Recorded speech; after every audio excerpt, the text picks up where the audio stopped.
तो आज हमारा रस विस्तारिणी जो कथाएं हमारी चल रही हैं, जन्माष्टमी से लेके राधा अष्टमी तक हम ये कथाएं कर रहे हैं। और हमारे कृष्ण की ओर के बड़े ही सुंदर सुंदर भक्त इतनी सुंदर सुंदर कथाएं कर रहे हैं। बड़ा ही सुंदर इसका नाम रखा हुआ है, रस विस्तारिणी। वास्तव में ही कृष्ण और कृष्ण की ओर के भक्त रस रस ही बरसा रहे हैं, इतनी सुंदर कथाएं कर रहे हैं। तो अब हम इसको शुरू करते हैं। आज हम दो गीतों पे चर्चा करेंगे। सबसे पहले गोपी गीत, जो कृष्ण रास से जब अंतर्धान हो जाते हैं तो गोपियां बड़ा ही सुंदर गीत गा के कृष्ण को पुनः बुलाने का प्रयास करती हैं। और फिर करते हैं हम वेणु गीत, जो कृष्ण की वेणु को सुनकर गोपियों को जो भाव आते हैं उस पर जो भी उनके उनके आपस में चर्चा है वो है वेणु गीत। ये दोनों ही बहुत रसिक गीत हैं और शिला गुरुदेव के ये फेवरेट टॉपिक्स हुआ करते थे। तो अब हम इन पे सुनेंगे। सबसे पहले गोपी गीत का एक्सप्लेनेशन देंगी हमें मीरा दीदी। हरे कृष्णा दीदी, आप हमारे साथ हैं।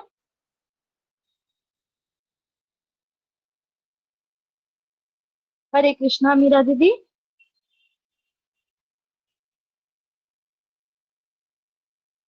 दीदी शायद उन्होंने मेरे ज्वाइनिंग किया, मैं उनको कॉल करती हूँ। अच्छा, तो हम 2 मिनट मीरा दीदी का वेट कर लेते हैं, या फिर नहीं, वेणु गीत से पहले गोपी गीत होना चाहिए, तो हम गोपी गीत ही पहले सुनेंगे। गोपी गीत, भगवान जब रास से अंतर ध्यान हो जाते हैं तो गोपियां कृष्ण के विरह में इस गीत को गाती हैं। और ये बड़ा ही सुंदर गीत है। मैं इसका एक्सप्लेनेशन सुनने के लिए हम बड़े तत्पर हैं मीरा दीदी से। इसमें बहुत सुंदर सुंदर एक्सप्लेनेशन शिला गुरुदेव दिया करते थे। और गुरुदेव बताते थे कि वेणु गीत, गोपी गीत और भ्रमर गीत, ये 3 गीत श्रीमद् भागवतम के जो 5 अध्याय हैं उसमें जो 10वें स्कंद के जो 5 अध्याय हैं उसके ये प्राण स्वरूप है, प्राण स्वरूप। यदि ये गीत ना हो तो रस ही ना हो। इन गीतों में इतना रस है, इतना रस है। वेणु गीत में भगवान की वेणु वादन जो है उसमें से इतना सुंदर जो भगवान वेणु का वादन करते हैं, और वृंदावन में हर वस्तु किस प्रकार उससे भाव विभोर हो जाती है, वो हम सुनेंगे। तो मीरा दीदी हमारे साथ ज्वाइन हो गई है क्या? हरे कृष्णा मीरा दीदी। दीदी अभी बस आ रही हैं। आप बोलिए राधा जी की महिमा के हाँ बारे में, क्योंकि जो आज हाँ। हम शुरू कर रहे हैं राधा जी की महिमा, तो इसके तो विषय में आप कुछ अब, बता दीजिए। हाँ, तो आज हम जो 2 गीत कर रहे हैं उसमें गोपियों की महिमा है। और गोपियों में भी जो श्रेष्ठ है वो अष्ट सखियां हैं, और अष्ट सखियों में भी सर्वश्रेष्ठ हैं श्रीमती राधिका। भक्ति विनोद ठाकुर जी कहते हैं, अ, राधा अनादर करे अभिमानी। मतलब जो श्रीमती राधिका का अनादर करता है वो अभिमानी है। और जो कृष्ण को श्रीमती राधिका के बिना उनकी आराधना करने का प्रयास करता है वो बिल्कुल, उसका कोई फल ही नहीं। भगवान अपनी प्रियतम के साथ ही आते हैं, उन्हीं के साथ उनकी आराधना करनी चाहिए, युगल जोड़ी की आराधना करनी चाहिए। और श्रीला भक्ति विनोद ठाकुर जी यही कहते हैं कि जिसको ब्रज रस की इच्छा है, जो ब्रज रस में जाना चाहता है, उसका स्वादन करना चाहता है, उसको श्रीमती राधिका की कृपा के बिना वो ब्रज रस मिलेगा ही नहीं। असंभव पर है, असंभव पर। और श्रीमती राधिका के भाव कृष्ण की तरफ इतने उच्च हैं, इतने उच्च, जिसको स्वयं कृष्ण भी नहीं समझ पाते। कृष्ण के लिए उनको समझना इतना मुश्किल है कि कृष्ण को एक अवतार ही लेके आना पड़ा।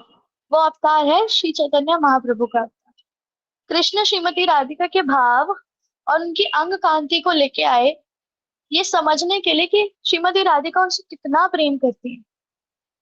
जब प्रेम सरोवर पे श्रीमती राधिका कृष्ण के गोद में सर रख के सो रही थी, लेटी हुई थी, उसी समय एक भ्रमर उनके पैरों पे आया। और जब वो उनके पैरों पे आया तो मधुमंगल जी ने उनके पैरों से उसको हटाया। तो जैसी हटाया तो वो बोले मधुसूदन चला गया। अब जो भ्रमर होता है, जो मतलब मधुमक्खी होती है, उसका एक नाम मधुसूदन भी होता है, और कृष्ण का नाम भी मधुसूदन है। तो श्रीमती राधिका को लगा कृष्ण चले गए, जबकि कृष्ण की गोद में ही सिर रख के श्रीमती राधिका जी लेटी हुई हैं। ऐसा उनका प्रेम है, ऐसा प्रेम है कि कृष्ण सामने है, तब भी उनको विरह का विरह वो फील कर रही हैं, विरह का उनको आस्वादन हो रहा है। ऐसा प्रेम है। तब कृष्ण ये समझ नहीं पाते कि श्रीमती राधिका का प्रेम इतना उच्च कैसे है, और उसी समय वो इस चीज का आस्वादन करने का निर्णय करते हैं। वो श्रीमती राधिका की अंग कांति और भाव को लेके श्रीमद चैतन्य महाप्रभु के रूप में इस कलयुग में हम सब पर कृपा करने के लिए, यही ब्रज रस को देने के लिए वे आते हैं। अभी कृष्ण को क्या बोलते हैं? करुणा सिंधु। करुणा के सिंधु हैं। और कृष्ण से भी ज्यादा करुणा किसमें है? श्रीमती राधिका।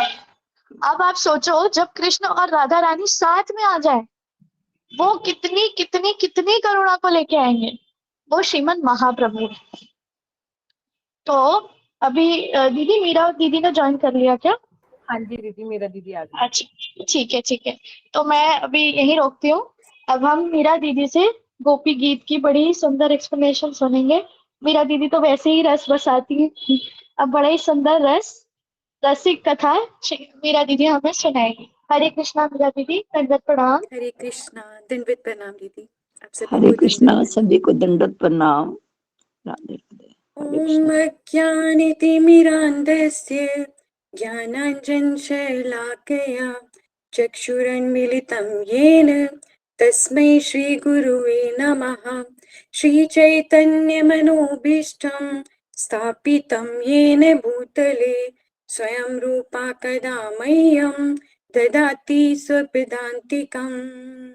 वन्देऽहं श्रीगुरो श्रीयुतपदकमलं श्रीगुरून् वैष्णवांश्च श्रीरूपं साग्रजातं सगन रघुनाथान् वितं तं सजीवं साद्वैतं साविधूतं परिजनसहितं कृष्णचैतन्यदेवं श्रीराधाकृष्णपादान् सगन ललिता श्रीविशाखान्वितांश्च। हे कृष्ण करुणा सिंधु दीनबंधु जगतपते गोपीश गोपिका कांत श्री राधा कांत नमोस्तुते। तप्ते कांचन गौरांगी राधे वृंदावनेश्वरी वृषभानुसुते देवी प्रणमामि हरिप्रिये।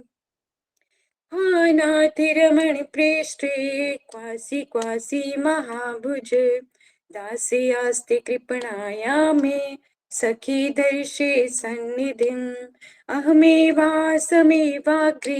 नान्यद्यत्सत्सत्परं पश्चादहं यदि तच्चेत् यो वशिष्यते सोऽस्म्यहं ऋतेर्थं यत्प्रतीयेत नाप्रतीयेत चात्मनि तद्विद्यात्मनो मायां यथा भासो यथा तमः। यथा महन्ति भूतानि भूतेषु च वचेष्वनु प्रविष्टानि तथा तेषु न तेष्वहम् एतावदेव जिज्ञासं तत्त्वजिज्ञासुनात्मना अन्वेव्यतिरेकाभ्यां यत्स्यात् सर्वदा। वरिहापीडं नटवरिवपुः कर्णयो कर्णिकारं विप्रतिवासा कनककपिशं वैजयन्ती च मालाम् रन्ध्रान् वेणोदरसुतया पूरयन् गोपवृन्दे वृन्दारण्यं स्वपदे हरिणं प्राविशत् गीतकीर्तिः। वाञ्छाकल्पतरुभ्यश्च कृपा सिन्धुभ्य एव च पतितानां पावनेभ्यो वैष्णवेभ्यो नमो नमः। जय श्री कृष्ण चैतन्य प्रभु नित्यानंद श्री अद्वैत गदाधर श्रीवासादि गौरी भक्त वृंद। हरे कृष्ण कृष्ण कृष्ण हरे हरे, हरे राम राम राम हरे हरे। हरे कृष्णा। सर्वप्रथम मैं अपने दीक्षा गुरु ठाकुर श्री बांके बिहारी जी, श्री चैतन्य महाप्रभु तथा संपूर्ण गुरु परंपरा को दंडवत प्रणाम करते हुए उनसे अहेतु की कृपा की वांछा करती हूँ। तत्पश्चात मेरे शिक्षा गुरु सुंदर गोपाल प्रभु, सुबल सखा दास प्रभु और विशाखा मैया को दंडवत प्रणाम करते हुए यहाँ उपस्थित सभी भक्त वैष्णवों को यथा योग्य प्रणाम करते हुए अपनी होने वाली त्रुटियों के लिए क्षमा प्रार्थी हूँ।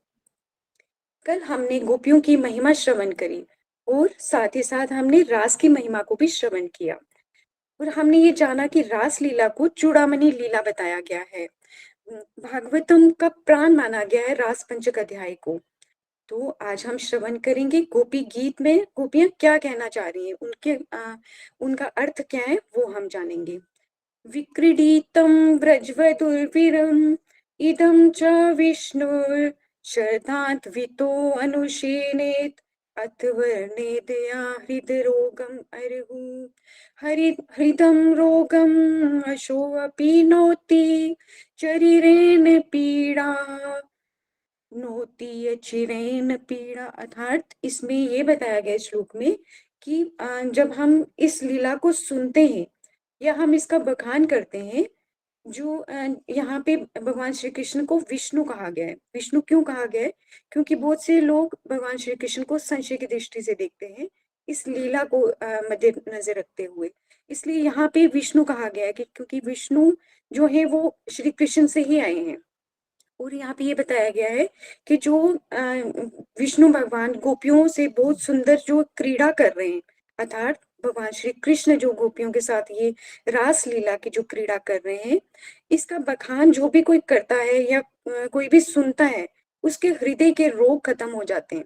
यहाँ पे हृदय के रोग से क्या आश्रय है? हमारी काम वासना, अर्थात हमारे हृदय के भीतर जो भी काम वासनाएं होती हैं, जब हम ये रास पंचक अध्याय का श्रवण करते हैं तो वो हमारे हृदय से नष्ट हो जाती हैं। इस लीला में लेश मात्र भी विलासिता नहीं है। मैंने बताया था और आज मैं दोबारा से बोलना चाहूंगी कि अगर इसमें विलासिता होती, लेश भर भी अगर विलासिता होती तो ज्ञानी भक्त सुखदेव गोस्वामी जी राजा परीक्षित को ये प्रसंग क्यों सुनाते? राजा परीक्षित जिनकी मृत्यु मात्र 7 दिन के पश्चात होनी निश्चित थी, उनके पास समय बहुत कम था, फिर भी उन्हें यही कथा सुनाई गई। अर्थात इस कथा में कुछ भी ऐसा नहीं है जो हम मानसिक बुद्धि भौतिक बुद्धि को लगा के जैसा हम सोचते हैं, ऐसा इसमें कुछ भी नहीं है। तो ये लीला तो कामदेव पे भी विजय प्राप्त करने वाली लीला है। भगवान श्री कृष्ण ने कामदेव पर भी विजय प्राप्त करी थी। ये तो ऐसी लीला है जिससे सुनने से हमारा काम वासनाएं हमारी सब नष्ट हो जाती हैं। जय जय रास लीला सर्व मनोरम, यहाँ पे कहा गया है कि रास लीला जो है वो सबसे मनोरम लीला है भगवान श्री कृष्ण की। आइए जानते हैं गोपी गीत में गोपियां क्या कहती हैं। गोपी सबसे पहले जयति शब्द का उच्चारण करती है। जयति ते दिखम जन्मना व्रजा, अर्थात जयति पहले वो कहती हैं। जिस तरह से हम जयकारा लगाते हैं, जय घोष करते हैं, जय जय श्री राधे, जय श्री वृंदावन धाम जैसे हम बोलते हैं, इसी तरह वो भी जय से स्टार्ट करती हैं। तो आइए छोटा सा संकीर्तन करते हैं और फिर हम कथा में प्रवेश करते हैं। जय जय श्यामा जय जय श्याम, जय जय श्री वृंदावनी धाम। जय जय श्यामा जय जय श्याम, जय जय श्री वृंदावनी धाम। प्यारी श्यामा प्यारो श्याम, प्यारो श्री वृंदावनी धाम। मेरी श्यामा मेरो श्याम, मेरो श्री वृंदावनी धाम। यहाँ पे गोपियां भी सबसे पहले ब्रज की महिमा का ही बखान करती हैं। गोपियां क्या कहती हैं कि इस ब्रज की जय हो, इस ब्रज की जय जयकार हो, क्योंकि इस ब्रज में भगवान ने स्वयं आपकी लीलाएं करी हैं। ब्रज धन्य हो गया, जब भगवान श्री कृष्ण यहाँ पे आए ब्रज धन्य हो गया। और भगवान श्री कृष्ण के आने पर लक्ष्मी जी वैकुंठ को छोड़ के ब्रज में आकर निवास करती हैं। परंतु आपको गोपियां श्री कृष्ण जी से कहती हैं, आपको हम इतना ज्यादा प्रेम करती हैं, अपना सब कुछ हमने आपके ऊपर निछावर किया है, फिर भी इस रात्रि में वन वन हम भटक कर आपको ढूंढ रही हैं, हमें दर्शन दीजिए। हमने अपने प्राणों को केवल आपके लिए धारण किया है, इसलिए कृपा करके हमें दर्शन दीजिए। ये कब कहती हैं गोपियां? जब रास के बीच में, जब गोपियों को मान हो गया था, जब गोपियों को सौभाग्य मत हो गया था कि वो कितनी सौभाग्यशाली हैं, भगवान केवल उनके साथ ही रास कर रहे हैं। क्योंकि भगवान ने जब रास किया, वो प्रत्येक गोपी को ऐसा प्रतीत हो रहा था कि वो केवल उसके साथ ही हैं, इसलिए उनके अंदर सौभाग्य मत आ गया था और भगवान वहां से अदृश्य हो गए थे। भगवान के अदृश्य हो जाने पर गोपियां ये गोपी गीत का गान करती हैं। तो हमने अभी श्रवण किया पहला श्लोक, जिसमें गोपियां ये बताती हैं, ब्रज की लीला का बखान करती हैं, जयकार करती हैं ब्रज के लिए, और ये बोलती हैं कि हमने अपने प्राणों को आपके लिए धारण किया, इसलिए आप हमें दर्शन दीजिए। आगे गोपियां कहती हैं कि शरद काल के सरोवर में जिस प्रकार खिले हुए कमल के समान, जिस तरह से एक कमल खिलता है, उस तरह के आपके नेत्र उस कमल के समान हैं, और उन नेत्रों ने हमें घायल कर दिया है। हम आपकी बिना मोल की दासी हैं। हे प्राणेश्वर, नेत्रों से घायल करना क्या वध नहीं है? क्या वध केवल अस्त्र से ही होता है? किसी दूसरी गोपी का भाव अलग है, और वो गोपी क्या कहती है, यदि हम आपकी क्या है, अशुल्क दासिकाएं, बिना शुल्क की हम आपकी दासियां हैं। बहुत सी 100 करोड़ गोपियां हैं, सबके भाव अलग अलग हैं। और कुछ अन्य गोपियां क्या कहती हैं, यदि हम आपकी शुल्क पर भी अगर दासियां हैं, तो जब आपको शुल्क देने का समय हुआ तो आप कहाँ चले गए, आप अदृश्य क्यों हो गए? आप आइए और हम हमारा शुल्क दीजिए। अब गोपियों का शुल्क क्या था? अधरम मधुरम वदनम मधुरम नयनम मधुरम हसितम मधुरम हृदयम मधुरम गमनम मधुरम मधुराधिपते रखिलम मधुरम मधुराधिपते रखिलम मधुरम। अर्थात गोपी कहती है कि हमारा शुल्क क्या है? केवल और केवल आपके दर्शन, दर्शन मात्र से ही हमें शुल्क मिल जाएगा। पहले मुख चंद्र दिखा करके, फिर हाय वियोग दिखाया है क्यों? पहले मुख चंद्र दिखा करके, फिर ऐसे वियोग दिखाया है क्यों? फिर एक ही बार हंसा करके, इस भांति सदैव रुलाया है क्यों? मैंने में जब मोह नहीं रखते,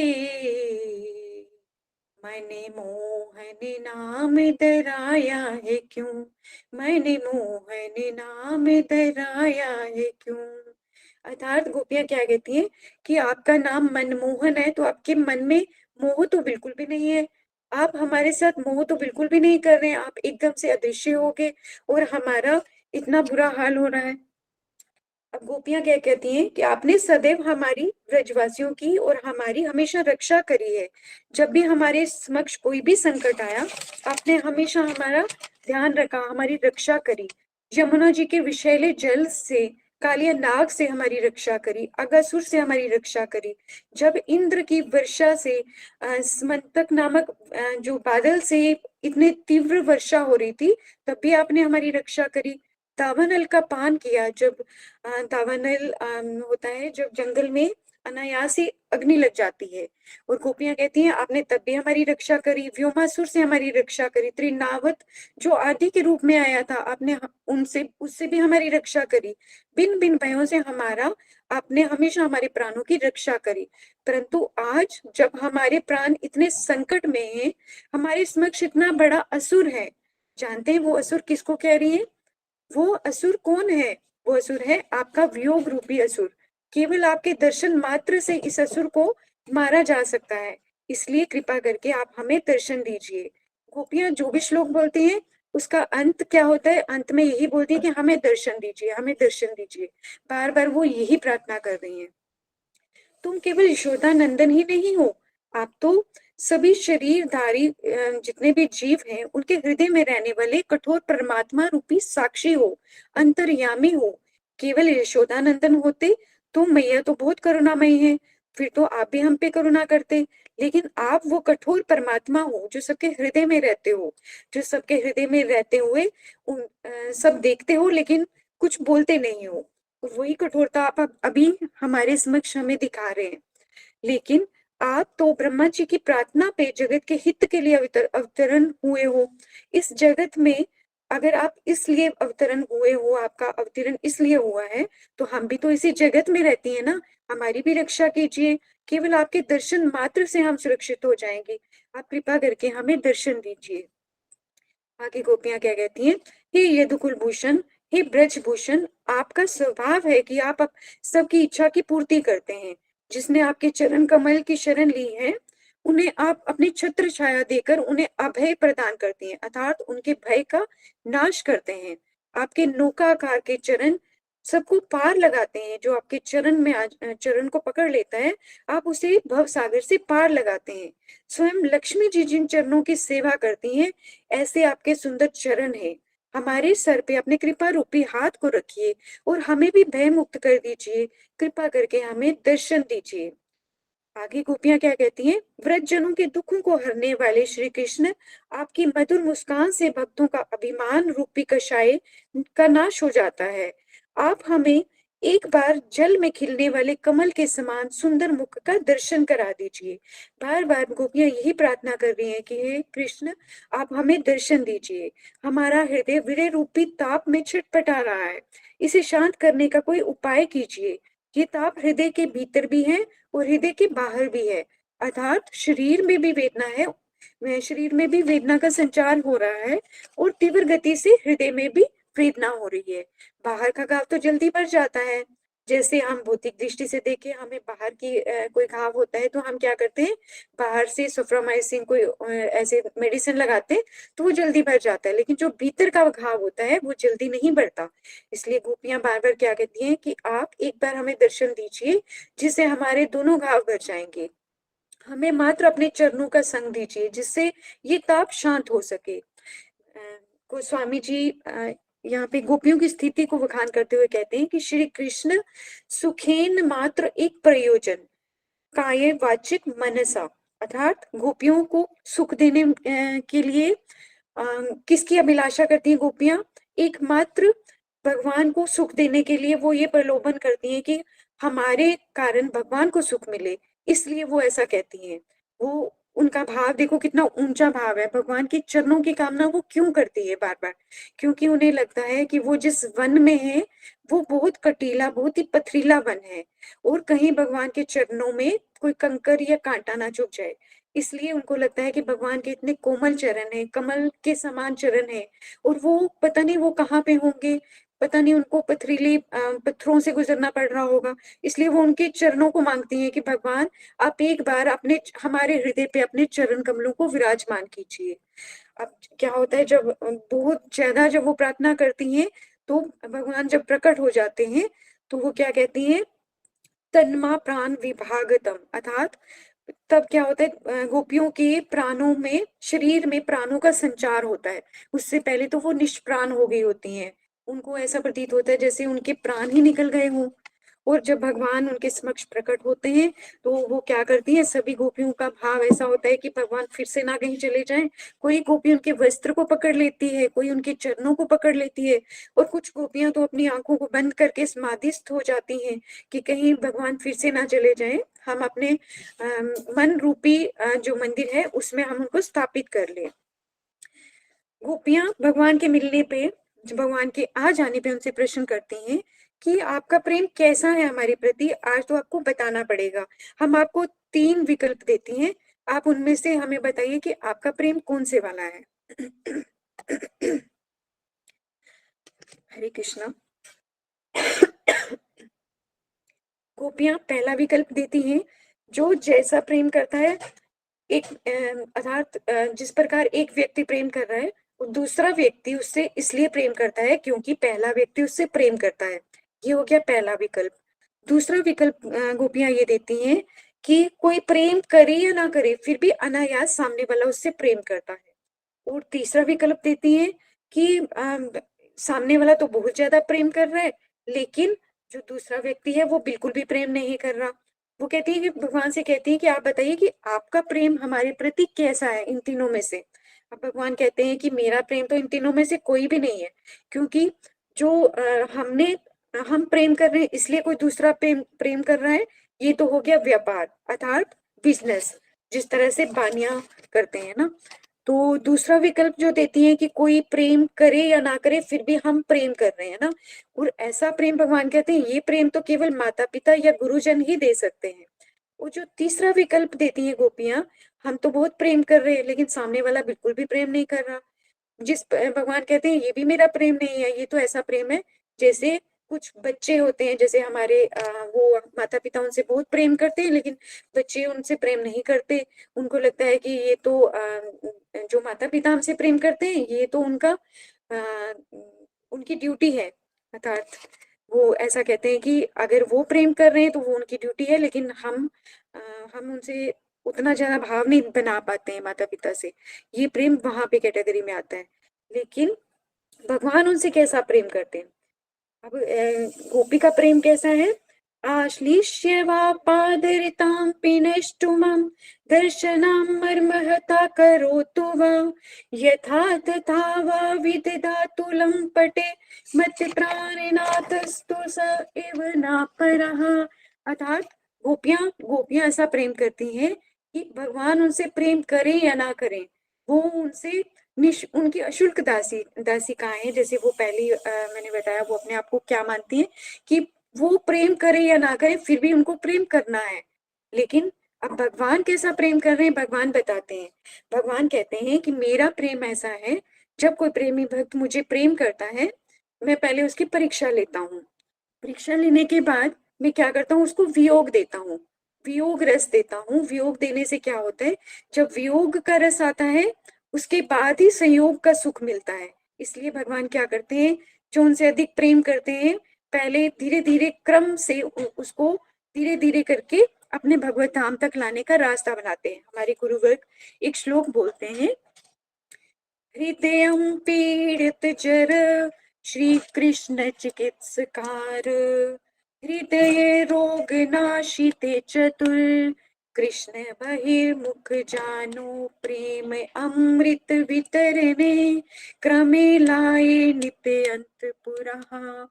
अर्थात जिसका हृदय प्रेम से पीड़ित है, भगवान से अत्यंत प्रेम करता है, भगवान क्या करते हैं पहले तो प्रेम की पीड़ा देते हैं और फिर भगवान खुद ही सबसे बड़े चिकित्सकार बन जाते हैं, अर्थात सबसे बड़े डॉक्टर भी खुद ही बन जाते हैं और रोग का नाश भी खुद ही करते हैं।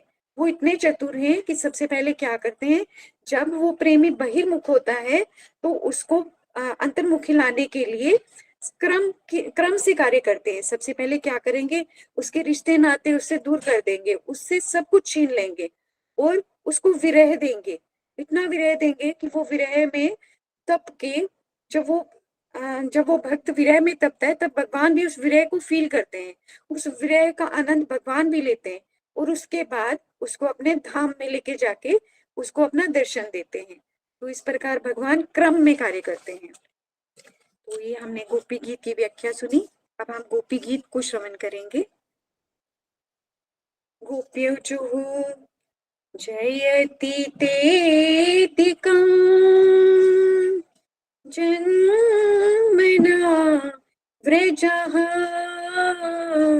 श्रयते इन्दिरा शश्वदत्रिः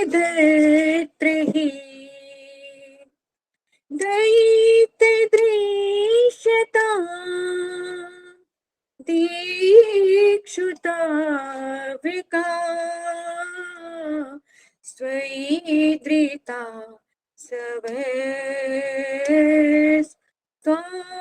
विचिन्वते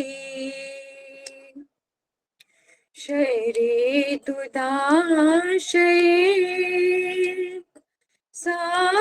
साधुजाते सते सरेसि जो तर श्रीमुषादृशा सुरतिनाथिते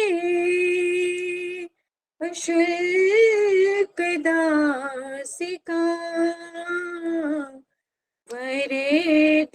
वरेदनिघ्नितो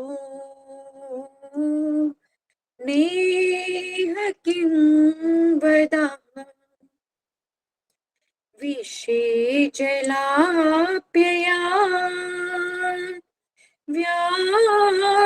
व्यालिराक्षसा वरेशमारुता वैद्युतानिला वृषमयात्मजा विश्वतो भया त्रिशबते वयं रक्षितामुः न खलु गोपिका नन्दनो भवा अखिल देहिनां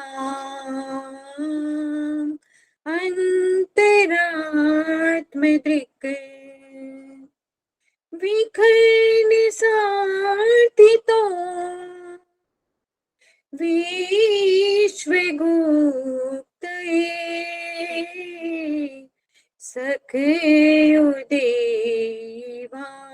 सखयुदेवान् सात्वतां कुले विरेचिता भयं वृष्णिदूर्यते चरेण मे युषां संसृते भया करे सरोरुहं कान्तकामदं शिरसि देहिनां श्रीकरग्रहम् व्रजे जनार्तिहन् वीर्योषिता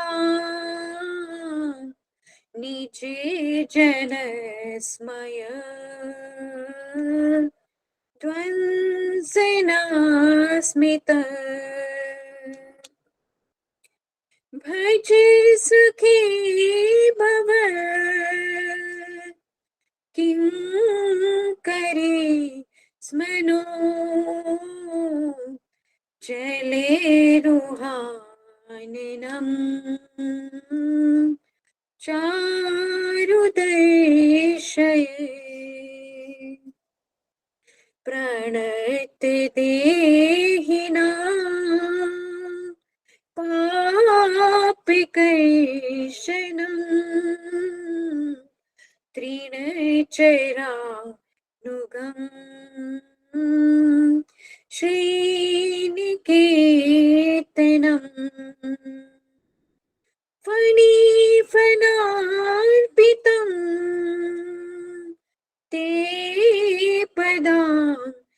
भुजं कृणुकुचेषुना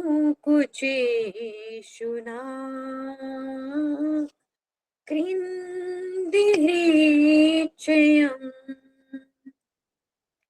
मधुर्या गिरा वल्गुवाक्यया बुद्धिमनोज्ञया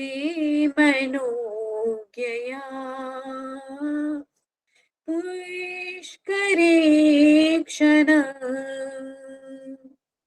विधिकरीरिमा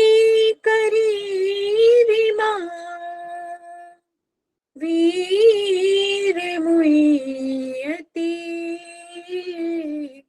हृदयरसितुना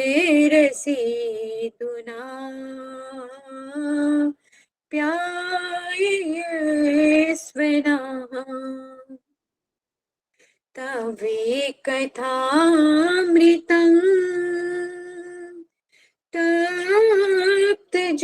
तप्तजीवनम्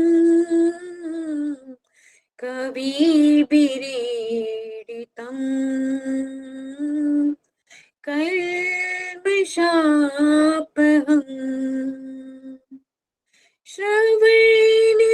श्रवणमङ्गलम् श्रीमदाततं भुवि गृह्णन्ति ते भूरिदा जना प्रहसितं प्रिय प्रेमवीक्षणम् विहरणं च ते ध्यानमङ्गलम्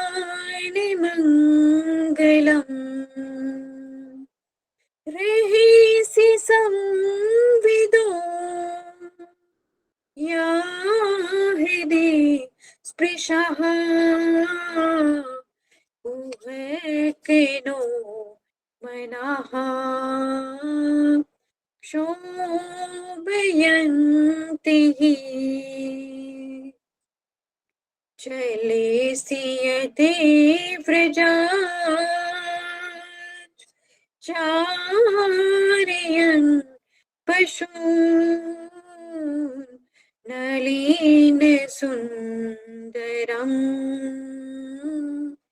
नाथ ते पदम्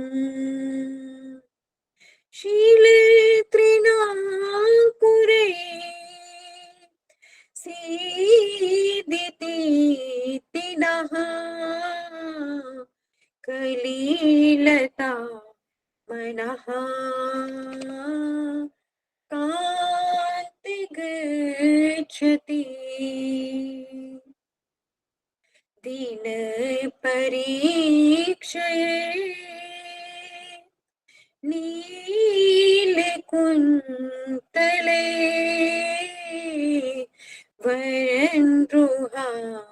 वरन्रुहाननम्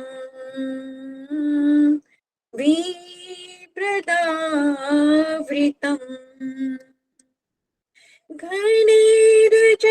घनैर्जयस्वलम् दर्शयन् मुहुर्मनसि न स्मरन्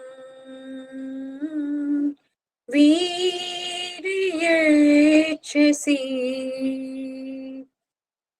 प्रणति कामदम् पद्मजाचितम् तरणिमण्डनम् धैर्यमापदि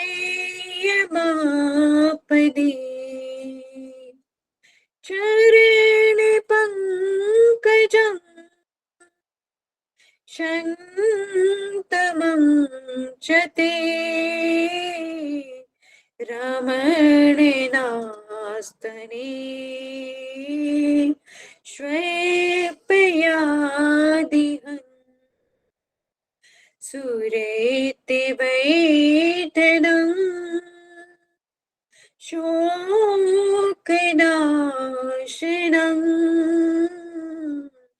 स्वरितवेणुना सुष्ठुचुम्बितम् इतररागवी स्मारणं नृणां वितरवीरिण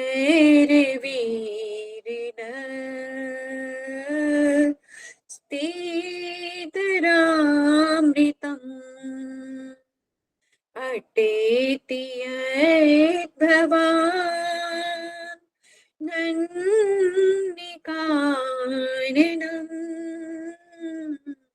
त्रुटिर्युगायते त्वामिपश्यताम्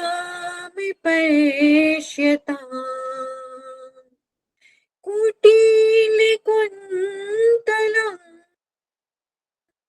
श्रीमुखं च ते जडेयुदीक्षिताम् पक्ष्मकृदृशा पतिसुतान्वया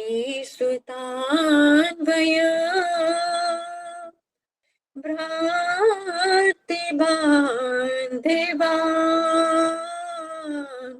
अतिविलङ्घ्यते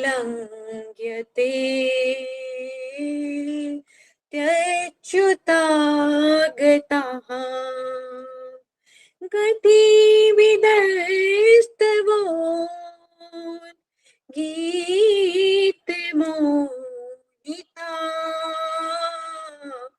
कितवयोषिताः कस्त्यजेनिषिः रहेसि संविदम् ह्रीच्छयोदयम्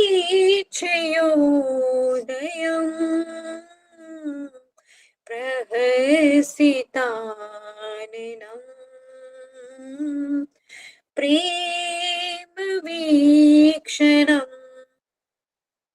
बृहदुरः श्रियो वीक्षिधामिते मुहरति स्पृहा मुह्यते मनः व्रजीवनोकसां व्यक्तिरङ्गिते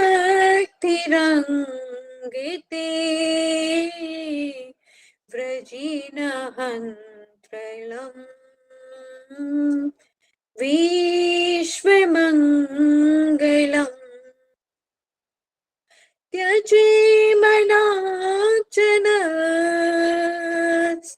वस्पृहात्मना स्वजनहृतृजा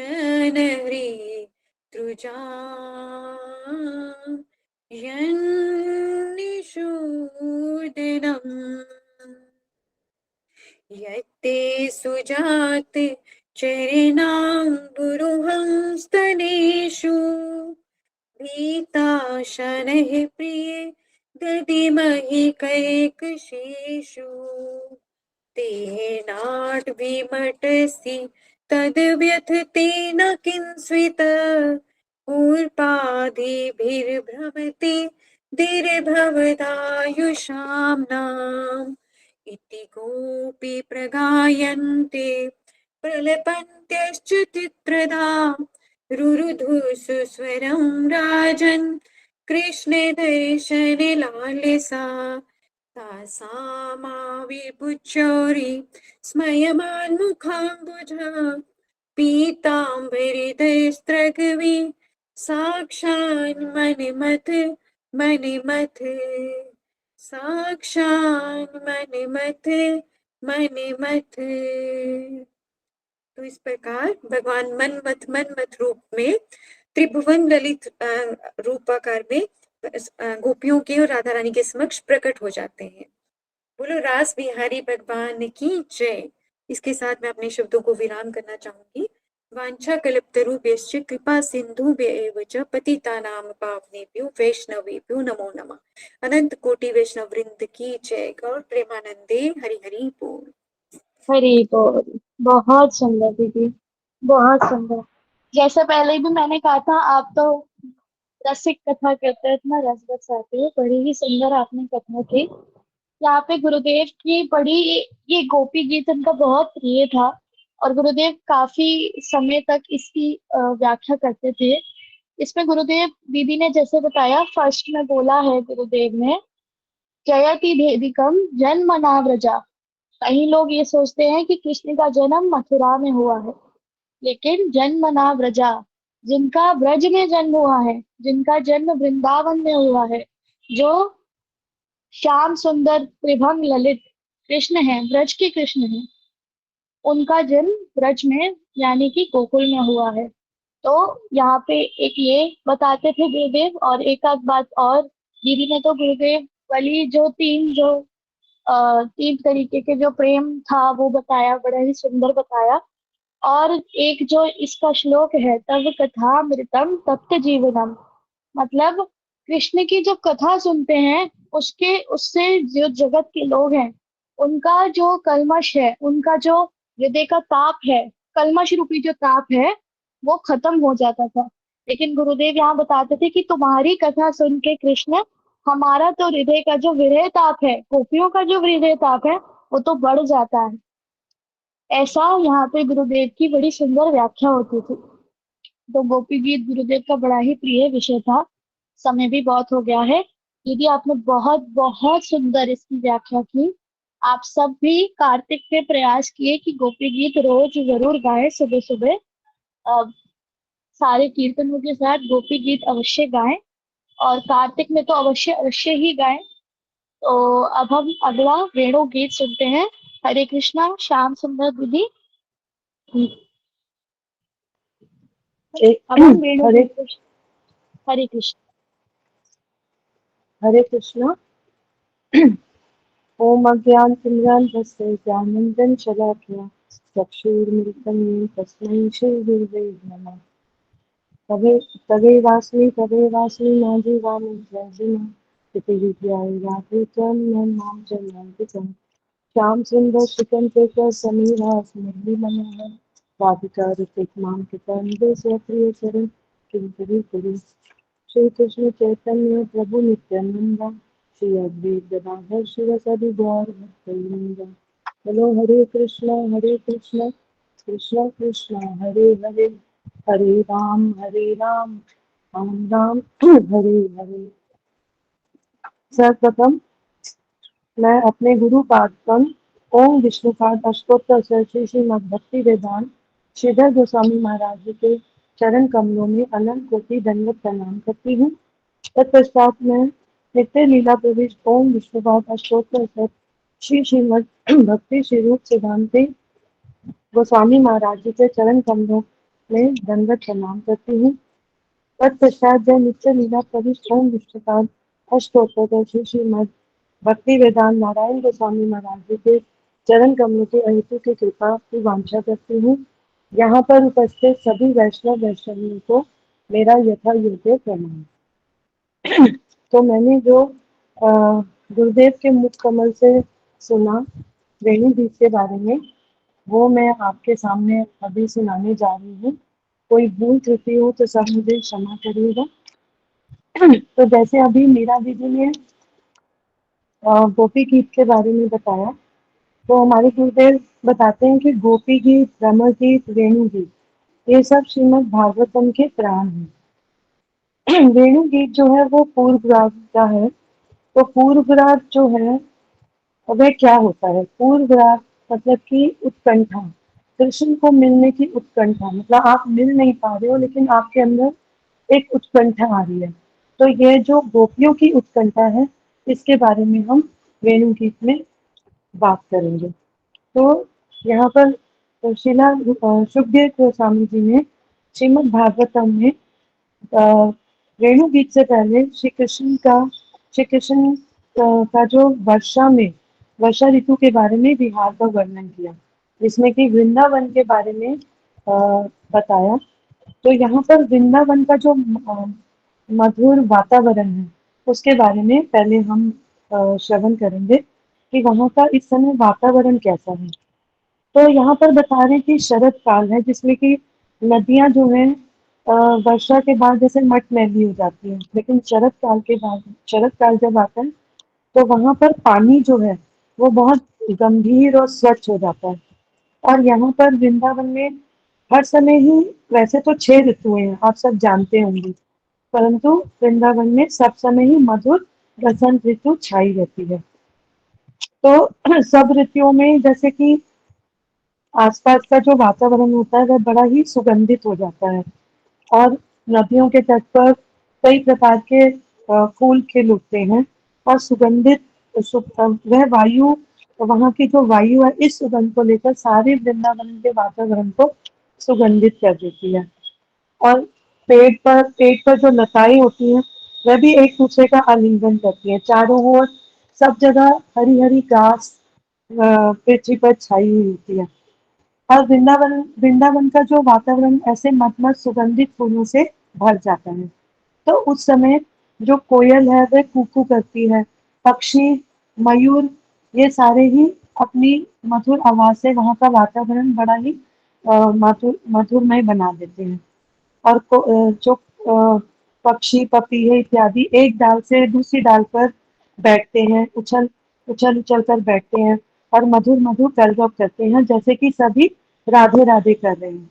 तो सभी अपने जगह पर स्थान पर बैठकर सारे बोलेंगे राधे राधे। तो उस समय का जो चारों दिशाओं पे नदियां जो है तटों पर बहुत ही माधुर्य का वातावरण हो जाता है। तो इसी समय जो कृष्ण है, हमारे ललित त्रिभंग कृष्ण है, वह अपनी गांव को, अपने गोपों को साथ लेकर अपनी बांसुरी का वादन, वेणु वादन करते हुए एक वन से दूसरे वन अ, वे एक वन से दूसरे वन में वहां की शोभा देखते हुए जा रहे हैं। तो आप सब ये एक अपने इमेजिन करिए कि कैसे मतलब कृष्ण त्रिभंग ललित है, अपनी वेणु को पकड़े हुए अपने अधरों पर रखे हुए कैसे वो एक वन से दूसरे वन में जा रहे हैं। उनके घुंघराले काले बाल हैं, माता यशोदा ने उनके सिर पर मोर का पंख लगाया है। तो वहां पर वे जाते हैं और कदम पेड़ के वृक्ष के नीचे बैठकर अपनी पीठ को लगाकर एक पैर के ऊपर दूसरे पैर को रखकर वेणु बजाते हैं। उनके साथ उनके सखा हैं, श्री दाम है, सुबल है, वसुदाम है, बलदेव प्रभु हैं, सब वेणु बजाते हैं। और इस वेणु की जो तरंगे हैं वह वायु के साथ तरंगित होकर कहाँ जाती हैं? आप सब सोचिए कहाँ जाती हैं? वह वहां जाती हैं जहां गोपियां अपने घर में दोपहर में बैठकर अपने सखियों के साथ, अपनी सहेलियों के साथ बैठी हैं, वहां तक वह ध्वनि जाती है। तो यहाँ पर जो वृंदावन के उस समय पेड़ पौधे हैं जितने भी हैं वह जड़ नहीं है, वह सब चेतन ही है, उनके भी अपने भाव हैं। तो कृष्ण की जो मुरली है, जो कृष्ण मुरली, तो हम यहाँ पे वेणु गीत में नहीं ये शब्द का करते हैं, वेणु ही बोलते हैं। तो वेणु सुनकर, जो उनका रूप देखकर सभी को इतना मतलब आनंद से उच्छालित हो जाते हैं। तो वहां पर ऐसा कोई भी नहीं है जो कि कृष्ण का इस प्रकार से जिसका संपर्क ना हो और उनका वह रूप ना देखे और उनका वह मधुर जो वेणु का सुनकर विवाहित ना हो। लेकिन जो, जैसे कि हम मेघ की गर्जन सुनते हैं, जब मेघ की गड़गड़ सुनते हैं तो उस समय जैसे कि समुद्र अपने तट को छोड़कर भूमि पर आ जाता है, तो उसी प्रकार कृष्ण की वेणी की जो ध्वनि की गर्जन होती है, नाद होती है, उसको सुनकर गोपियों का हृदय, विशेषकर जब गोपियों के हृदय तक वह वेणु की ध्वनि जाती है, वह भावों से भर जाती है। उनके हृदय में भाव भर कर उमड़ पड़ते हैं सभी, मतलब वह आनंद भावों में डूब जाती है। और जो बाकी हैं उनको तो सबको आनंद होता है, लेकिन जो गोपियों के भाव हैं वह कुछ अलग प्रकार के ही होते हैं, क्योंकि वह तो पूर्व राग में है। तो पूर्व राग जैसे हमने शुरू में जाना, पूर्व राग क्या होता है? कृष्ण को मिलने की उत्कंठा, कृष्ण को देखने की देखने की लालसा, उनका देखने की जो लोभ होता है। परंतु गोपियों का आप यहाँ पर देखें कि उनकी मतलब ये एक उनका सौभाग्य कैसा है कि वह उनको मिल नहीं सकती है, तो वह दुखी होती है। ऐसे उनका जो भाव है इस समय बड़ा वह दुखी होती है। तो वह अपने में ही अपनी जो सखियां होती हैं उनके साथ चर्चाएं करती हैं। अब उनके उनके मिलन में भी बहुत बाधाएं हैं, ये हम सब जानते हैं। तो अब यहाँ पर जो वृंदावन का बाकी का मतलब हम वातावरण देखते हैं कि जो भ्रमर है वह बड़े मदमस्त हो रहे हैं। वह क्योंकि कृष्ण को देख रहे हैं तो बड़े मदमस्त हो जाते हैं। और जो कोयल है, जो मोर है, जो पपीही है, वह सभी मदमस्त हो रहे हैं। तो कोयल जो मयूर है वह का के की बोलते हैं। ये हमारे गुरुदेव बड़ी अपनी कथा में सुनाते हैं हमारे को कि जो मयूर है वह पूछता है कि ये कौन है, और जो मयूरी है वह कहती का कौन है, तो वो बोलते हैं कि ये तो राधा जी है जो इन दोनों में से ही श्रेष्ठ है। अब जो है कि हम यहाँ गोपियां जो है वह हम यहाँ पर गोपियां जो है वह कहती हैं कि मतलब कि यहाँ पर जो मतलब उनका जो परकीय भाव है, परकीय भाव के बारे में हमने सुना है कि उनके पति हैं लेकिन वह कृष्ण से प्रेम करती हैं, तो वह ये अपना भाव छुपाती हैं। वह मतलब इसके किसी को गंध भी नहीं लगने देती है। यहाँ तक कि जो उनकी सखियां हैं, जो उनकी सहेलियां हैं, वह चाहती है उनको भी इस भाव की गंध न लगे। तो यहाँ पे जो हमारे विश्वनाथ चक्रवर्ती पाद हैं, जो हमारे जीव गोस्वामी पाद हैं और सनातन गोस्वामी पाद हैं, वह कहते हैं, गोपियों से प्रार्थना करते हैं कि हे गोपियों, तुम प्रसन्न हो, तुम कृपा करो ताकि हम तुम्हारे भावों का हम अर्थ समझ सकें। तुम अगर कृपा नहीं करोगी तो शिव, ब्रह्मा, सुखदेव गोस्वामी भी तुम्हारे भावों को तो उनको भी समझना बड़ा कठिन हो जाएगा। इसलिए इन भावों को हमारा जिनका जितना अधिकार होता है वह वेणु को उनके वेणु के जो स्वर होते हैं उनके अधिकार के अनुसार वह समझ पाते हैं। तो यहाँ पर गुरुदेव बताते हैं कि जो वेणु है वह पुरुष मतलब वह पुरुष है, पुरुष होकर भी वह कृष्ण के अधरों पर उनका अधरामृत का पान करती है और पर यहाँ अमृत का पान करती है। तो अब यहाँ पर हर कोई इसका अलग अलग भाव है। जैसे कि वृंदावन में यशोदा मैया है, तो वह क्या सोचती है, वह सुनती है कि माता यशोदा कहती, सुनकर भी जैसे ऐसे होता है कि नहीं सुना उन्होंने, क्योंकि उनका क्या भाव है, उनका तो वात्सल्य का भाव है। वह कहती है अच्छी बजा रहा है वंशी, मतलब कृष्ण के लिए कहती है अच्छी बजा रहा है वंशी। और जो सखा है, सखा जो है वह भी सुनते हैं, तो परंतु वह कोई इतना मुक्त मोहित नहीं होते हैं, उनमें कोई ऐसा भाव नहीं आता है। पशु पक्षी कीट पतंग और ब्रज में जितने भी लोग हैं वह भी सुनकर आनंदित होते हैं। किंतु गोपियों का भाव कैसा है, उनका भाव उनका भाव है समरोदय, मतलब कि अर्थात मिलने की उत्कंठा। तो जिसका जितनी उत्कंठा होती है वह वेणु को उतना ही समझकर अपनी वेणु को उतना ही समझता है। और जब वह सुनता है तब वह उसको कुछ भी ध्यान नहीं रहता, कुछ भी किसी भी चीज का ध्यान नहीं रहता, ना तो उसको अपनी कुल का ध्यान रहता है, ना उसको अपनी मर्यादा का ध्यान रहता है, जिस प्रकार के हम गोपियों के बारे में सुनते हैं। तो मतलब कि कृष्ण कैसे वेणु बजा रहे हैं, कैसे वे विहार कर रहे हैं, उनकी लीलाएं कैसी हैं, उनकी चेष्टाएं कैसी हैं।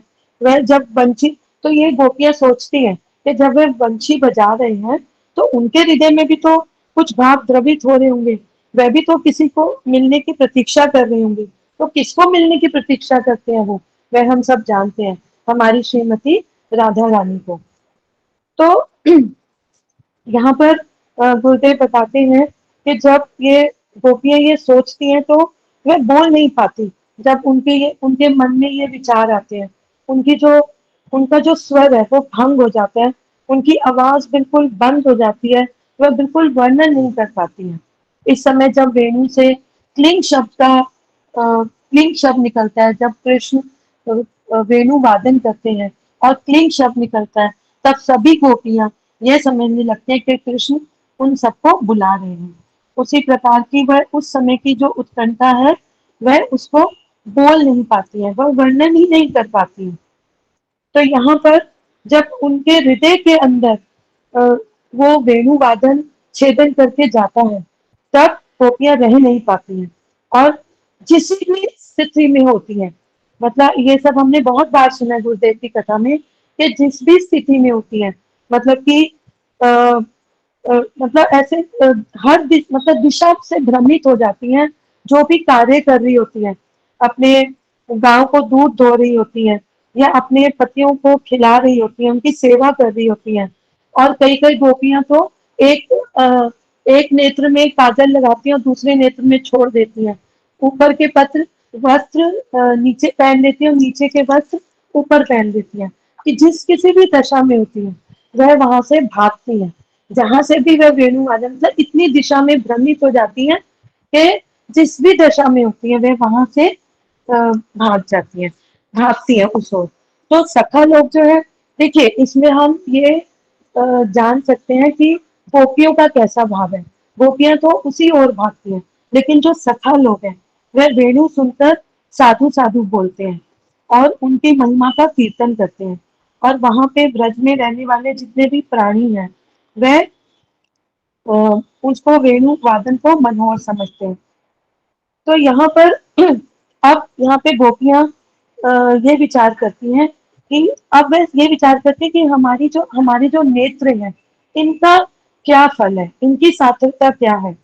तब यहाँ पर गुरुदेव बताते हैं कि जो ब्रजेश सुत है, मतलब कृष्ण और बलराम, जो अपने सखाओं के सहित अपने गांव के साथ वेणु वादन करते हुए, जो नंद बाबा के पुत्र हैं, वेणु वादन करते हुए चल रहे हैं और उनके सखा उनके पीछे पीछे चल रहे हैं। तो उन एक तो ये हमारे पास एक मतलब है, और दूसरी गुरुदेव बताते हैं कि जो कृष्ण है वेणु की ध्वनि मतलब जो राधा जी से वेणु सीख रहे हैं, तो ऐसे कृष्ण का अगर हमारे नेत्रों ने दर्शन नहीं किया तो हमारे नेत्र क्या है, निगोड़ी है।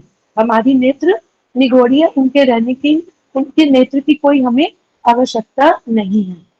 तो यहाँ पर आगे हमें गुरुदेव बताते हैं कि गोपियां जब कृष्ण की मधुर वेणु सुनती हैं, तो यही गोपियों की आपस में जो बात करती हैं वही वेणु गीत है। तो उस वेणु गीत को सुनकर जो पूर्व राग होता है गोपियों को, उसका जो वो प्रेम का जो आस्वादन करती हैं उस समय, और एक दूसरे को अपनी वृथा सुनाती हैं, उसके बारे में अब हम आगे सुनेंगे। तो यहाँ पर कृष्ण की वेणु को सुनकर जब मयूर और मयूरी नृत्य करने लगते हैं, तब कृष्ण कहने लगते हैं साधु साधु, और जो मयूर मयूरी है वह भी बोलते हैं साधु साधु। तभी मयूर जो है वहां पर एक पंख, अपने मोर का पंख गिरा देते हैं। उसको जो है कृष्ण मयूर को पंख को उठाकर अपने माथे पर लगा लेते हैं। तो वो जो मयूरी पंख फेरते हैं वह उनको पुरस्कार रूप में उनको प्रस्तुत करते हैं। तब यहाँ पर जो बाकी के पशु पक्षी हैं वह भी स्तंभित होकर कृष्ण की वेणु सुनने लगते हैं, और गोपियां भी विचार करने लगती हैं कि ये वेणु का जो बांस है इसका कितना सौभाग्य है, जो कृष्ण का संग कर रहा है और उनके अधरों पर बैठने का उसको सौभाग्य प्राप्त हुआ है। तो यहाँ पे गोपियां बहुत अपने को दुर्भाग्य उनका सोचती है कि हमारा कितना दुर्भाग्य है, हम तो कृष्ण को ऐसे मिल नहीं सकती हैं। हमें कितनी विघ्न बाधाएं हैं, हमारे घर में सास ससुर है रोकने वाले, हमारे पति हैं, और भी जो उनके घर के गृह कार्य हैं, उनको जो जो वो माया में फंसी हुई है उस समय, तो और जो आस पड़ोस है, तो लोग क्या कहेंगे, ये सारी विघ्न बाधाओं को सोचती है। तो वह कहती है यदि हम बांस की सूखी डंडी ही क्यों ना होती और कृष्ण के अधरों पर बैठकर उसका आस्वादन करते, तो हमारा जीवन कितना सार्थक हो जाता, वह सफल हो जाता। अब आगे आगे गुरुदेव हिरनियों के बारे में बताते हैं कि हिरनिया जो कि पशु योनि में है, पशु योनि को हम नीच जाति मानते हैं। तो यहाँ पर वह जो हिरन और हिरनिया मतलब हिरनिया अपने पतियों के साथ कृष्ण के विचित्र वेश को देखकर, उनके रेप रूप को देखकर, उनकी वेणु को सुनकर अ, अपने नैनों से उनका दर्शन करते हैं। तो यहाँ पर कृष्ण भी उनकी तरफ देखते हैं और उनके भावों को अपने नेत्रों से ग्रहण करते हैं। तब यहाँ पर गोपियां सोचती हैं कि ये हिरनिया कितनी सौभाग्यशाली है, कि उनका कितना सौभाग्य है कि वे अपने पतियों के साथ उनके दर्शन कर रही हैं और अपने भाग्य को कोसती हैं कि अगर हमारे पति को यदि भनक भी लग जाए तो वह हमारे ऊपर कितना शासन करेंगे, हमें आने नहीं देंगे, हमें रोक लेंगे।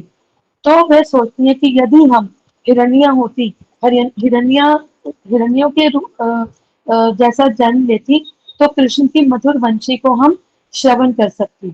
और इसी तरह फिर और यहाँ पर गुरुदेव हमें ये एक तात्पर्य देते हैं कि गोपियां जो है जहां कहीं भी कृष्ण के इन भावों को पाती है, मतलब वह किसी के साथ भी होती है, वह उनकी उन्हीं के साथ अपने आप को मतलब डालकर और कृष्ण के साथ संपर्क चाहती हैं।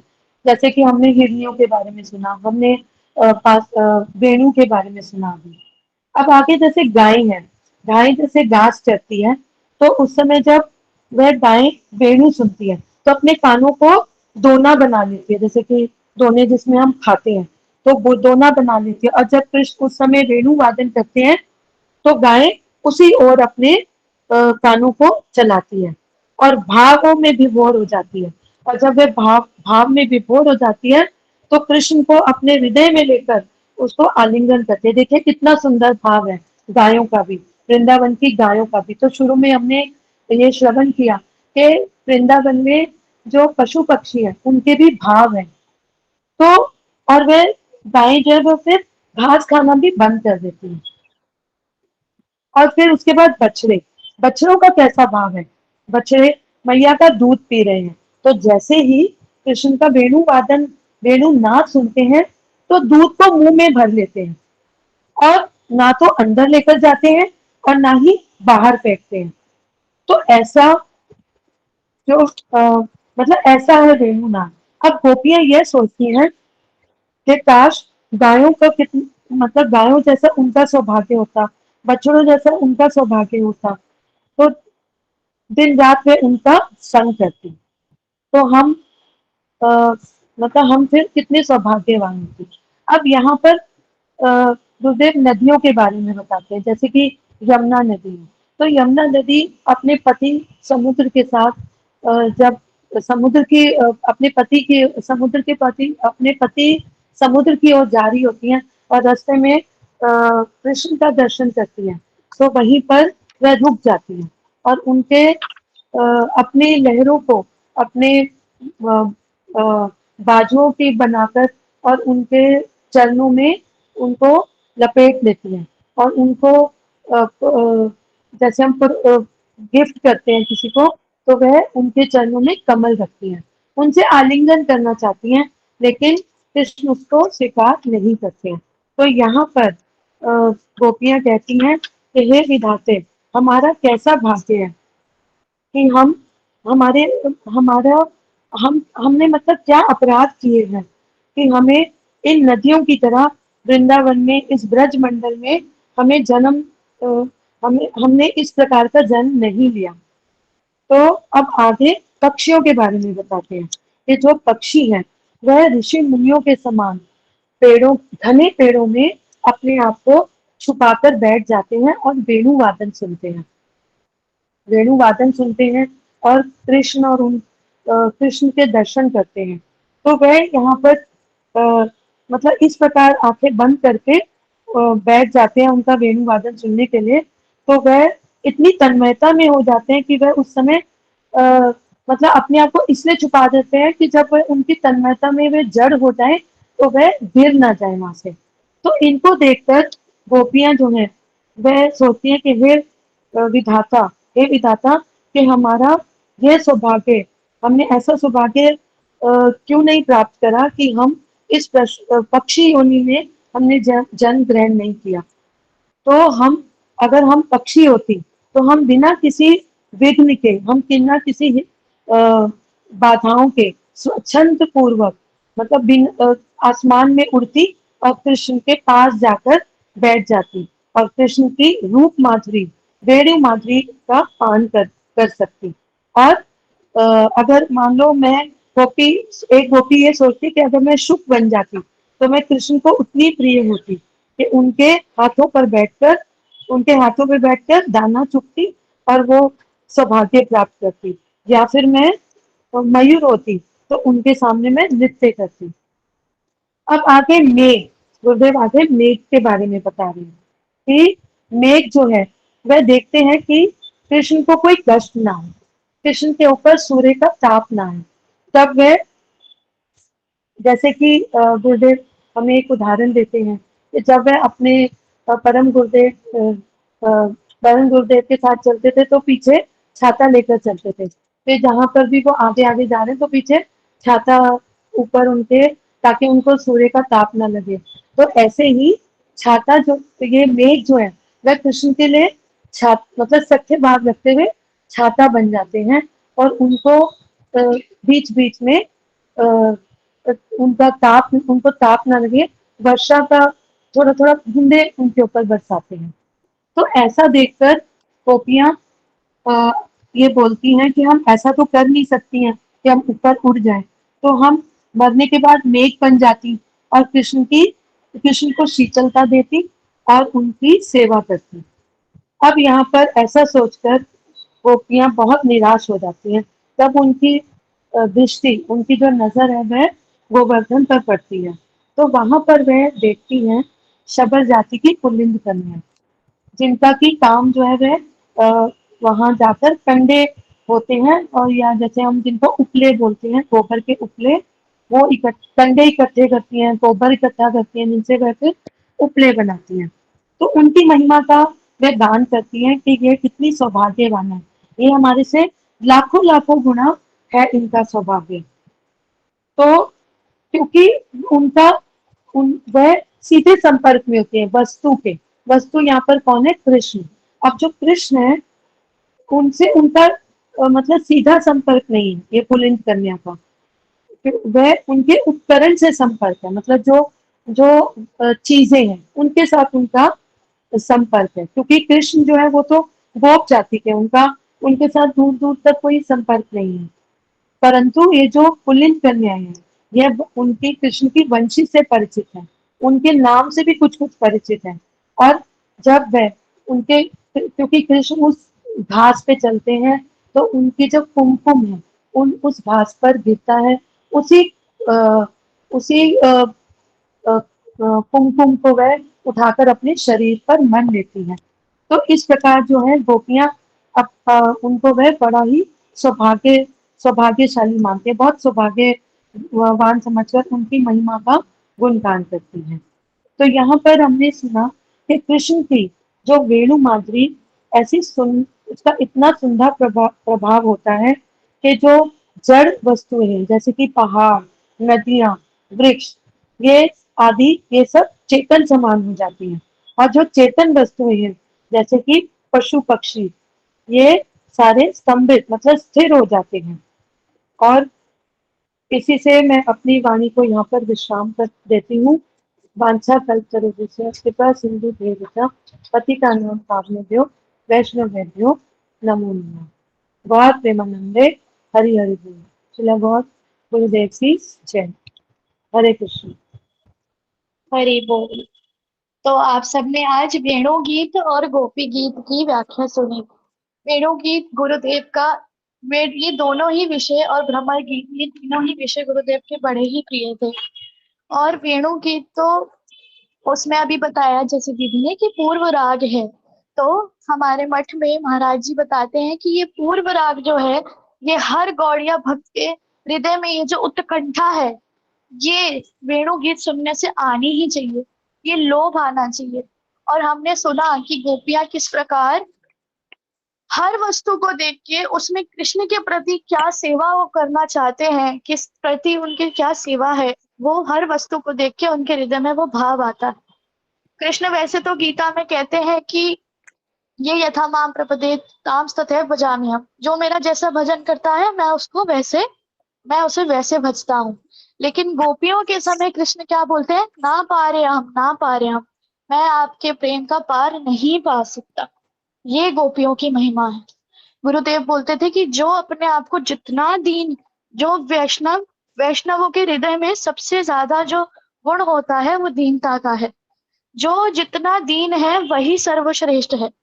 गोपियां हर वस्तु को कृष्ण की सेवा में मानकर स्वयं को धिक्कार दे रही हैं, जबकि सर्वश्रेष्ठ तो गोपियां ही, सर्वश्रेष्ठ गोपियां ही हैं।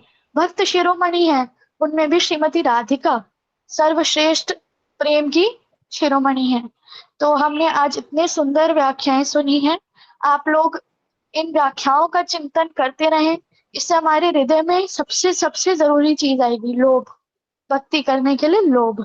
और आने वाले दिनों में भी इन कथाओं को छोड़िए नहीं। जैसे गोपी गीत में हमने सुना, भूरिदा जना, जो कृष्ण की इन कथाओं को करते हैं और सुनते हैं, वो भूरिदा जना, वो जन कृष्ण को सर्वप्रिय है, सर्वप्रिय है। तो इन कथाओं को छोड़ना नहीं। अभी आने वाले दिनों में हम श्रीमती राधिका की ही महिमा सुनेंगे। और कृष्ण की सेवा को यदि प्राप्त करना है तो राधा रानी की सेवा, राधा रानी की सेवा, राधा रानी का दास्यम ही हमारा लक्ष्य है। तो राधा रानी की सेवा, राधा रानी की कथा हमें सुननी ही सुननी है और श्रीमन महाप्रभु के बारे में सुनना ही सुनना है। इसलिए इनको छोड़ना नहीं। ऐसी ही सुंदर सुंदर व्याख्या को हम सुनते रहेंगे। तो आज के हम यही विश्राम देते हैं। वाञ्छा कल्पतरुभ्यश्च कृपा सिन्धुभ्येव च पतितानां पावनेभ्यो वैष्णवेभ्यो नमो नमः। हरे कृष्णा। आप सभी को दंडवत प्रणाम। कल भी हम लोग इसी समय मिलेंगे 8:30 बजे और आप सब जुड़ना। हरे कृष्णा। हरे कृष्ण। सबको दंडवत प्रणाम। दंडवत प्रणाम दीदी।